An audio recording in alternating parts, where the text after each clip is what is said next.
Hi friends, welcome to my channel. AP రాష్ట్ర వ్యాప్తంగా ఏపీలోని రైతులకైతే కనుక 4 అదిరిపోయే శుభవార్తలను అయితే ప్రకటించడం అయితే జరిగింది.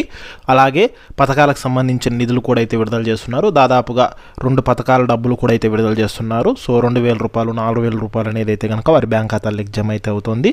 సో దానికి సంబంధించిన పూర్తి వివరాలు అనేది తెలుసుకుందాము. సో వీడియోని అయితే స్కిప్ చేయకుండా చివరి వరకు చూడండి. వీడియోలోని ఇన్ఫర్మేషన్ నచ్చితే ఛానల్ని సబ్స్క్రైబ్ చేసుకోండి. వీడియో యూస్ఫుల్ అనిపిస్తే కనుక మీ ఫ్రెండ్స్ అండ్ ఫ్యామిలీ మెంబర్స్కి మన వీడియోస్ని షేర్ చేసి నాకు సపోర్ట్ చేయండి. వీడియోస్ చూస్తున్నారు కానీ లైక్ చేయట్లేదు. మన ఛానల్లో ఏపీ స్కీమ్స్కి సంబంధించిన అప్డేట్స్, రైతులకు సంబంధించిన అప్డేట్స్ అనేది అయితే కనుక రెగ్యులర్గా పోస్ట్ చేస్తూ ఉంటానన్నమాట. ఆ యొక్క అప్డేట్స్ అనేది మీరు మిస్ కాకూడదు అంటే కనుక ఛానల్ని రెగ్యులర్గా ఫాలో అవ్వండి. ఇక లేట్ చేయకుండా టాపిక్లోకి వెళ్ళిపోదాము. సో ఏపీ రాష్ట్ర వ్యాప్తంగా ఏపీలోని రైతులకైతే కనుక 4 అదిరిపోయే శుభవార్తలను అయితే ప్రకటించడం అయితే జరిగింది. అందులో మొదటి అప్డేట్ చూసుకున్నట్లయితే కనుక రైతులకు సంబంధించి యూనిక్ ఐడిని అయితే కనుక అందించడం అయితే జరుగుతోంది. యూనిక్ ఐడి అంటే విశిష్ట సంఖ్య అని చెప్తున్నారనమాట. సో యూనిక్ ఐడి అనేది అయితే కనుక అందించడం అయితే జరుగుతుంది. ఇది కేంద్ర ప్రభుత్వం అయితే కనుక అందిస్తుంది అనమాట. మనకి ఇప్పుడు ఆధార్ కార్డు ఎట్లా ఉందో అట్లాగే రైతులకు సంబంధించి ఒక యూనిక్ ఐడి అనేది అయితే ఇస్తారనమాట. సో 14 అంకెలు అయితే ఉంటాయన్నమాట. అందులో కూడా ఇది వచ్చేసి మనకి కేంద్ర ప్రభుత్వం అయితే కనుక అమలు చేస్తుందన్నమాట.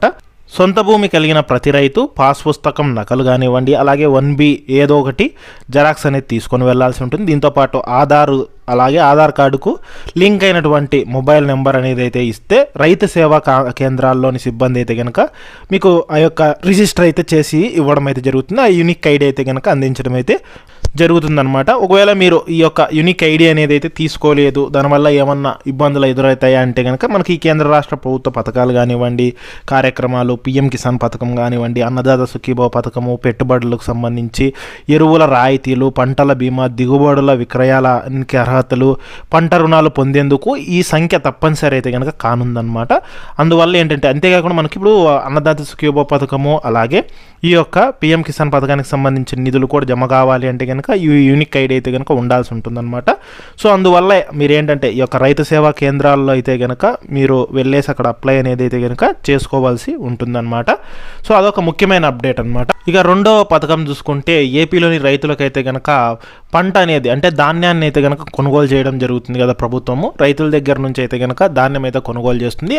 ఆ ధాన్యానికి సంబంధించిన డబ్బులు అనేది అయితే కనుక సో మనకు మార్నింగ్ ధాన్యం కొనుగోలు చేస్తే ఈవినింగ్ లోపు డబ్బులు రైతుల బ్యాంక్ ఖాతాలకు జమ అయ్యేలా అయితే కనుక ఆదేశాలు జారీ చేశారు. అంటే 24 అవర్స్లోనే ఆ యొక్క రైతులకైతే కనుక డబ్బులు జమ అవ్వాలని చెప్పేసి అయితే కనుక తెలపడం అయితే జరిగిందనమాట. దీని ద్వారా ఏంటంటే కనుక రైతులకి ఇంతకుముందు ఏంటంటే కనుక 1 వీక్ 10 డేస్ ఇలా టైం పట్టేది. ఇప్పుడు అట్లా కాకుండా 24 అవర్స్లోనే అంటే ఆ బ్యాంక్ వర్కింగ్ డేస్ 24 అవర్స్లోనే డబ్బులు జమ అయ్యే అవకాశం అయితే ఉంటుందన్నమాట.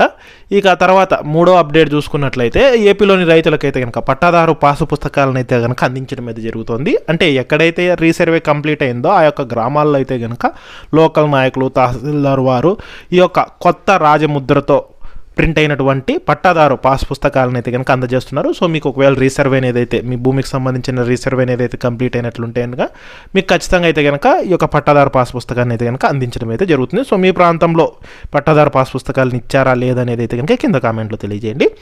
ఇక తర్వాత 4వ అప్డేట్ చూసుకుంటే కనుక ఏపీలోని రైతులకు ఒకేసారి 2 పథకాల నిధులను విడుదల చేస్తున్నారు. అందులో భాగంగా అన్నదాత సుఖీభావ పథకానికి సంబంధించిన 3వ విడత 4,000 రూపాయలు, PM కిసాన్ 22వ విడతకు సంబంధించిన 2,000 రూపాయలు అయితే విడుదల చేస్తున్నారన్నమాట. మనకు ఈ శివరాత్రి పండుగ కానుకగా విడుదల చేసే అవకాశం అయితే ఉంది. సో ఇది జనవరిలోనే విడుదల చేయవలసి ఉండేది. సో ఫిబ్రవరిలో అయితే కనుక విడుదల చేస్తామని అయితే కనుక చెప్పడం అయితే జరిగింది. సో మనకు మ్యాక్సిమం ఈ శివరాత్రికి అయితే అలా అయితే కనుక రైతుల బ్యాంక్ ఖాతాలకి ఒకేసారి 6,000 రూపాయలు అనేది అయితే కనుక జమ అయితే అవడం జరుగుతుంది అనమాట. సో కూటమి ప్రభుత్వము ఈ 2 పథకాల ద్వారా సంవత్సరానికి 20,000 జమ చేస్తుంది. రాష్ట్ర ప్రభుత్వం 14,000, కేంద్ర ప్రభుత్వం 6,000 అయితే జమ చేస్తుంది. అది కూడా 3 విడతల్లో జమ చేస్తారు. మేలోను, అక్టోబర్లోను, జనవరిలోను. సో జనవరిలో విడుదల చేయాల్సిండేది ఇప్పుడు ఫిబ్రవరిలో అయితే విడుదల చేస్తున్నారు. ఈ రకంగా ఇప్పుడు ఈ ఫిబ్రవరి నెలలో అయితే కనుక రైతుల బ్యాంక్ ఖాతాల్లోకి డబ్బులు అయితే కనుక జమ అయితే అవ్వనున్నాయన్నమాట. సో మీరు పథకాలకు అర్హులై ఉండాలి ముఖ్యంగా. సో అలాగే ఈ పథకాలకు సంబంధించి ఈ KYC చేసుకొని ఉండాలి. బ్యాంక్ డీటెయిల్స్, ఆధార్ డీటెయిల్స్ అన్ని కరెక్ట్గా ఉన్నట్లయితే కనుక రైతుల బ్యాంక్ ఖాతాల్లోకి డబ్బులు అయితే జమ అవుతాయి. సో ఈ రకంగా 4 ముఖ్యమైన అప్డేట్స్, 4 శుభవార్తలను అయితే కనుక ప్రభుత్వం తెలిపిందనమాట.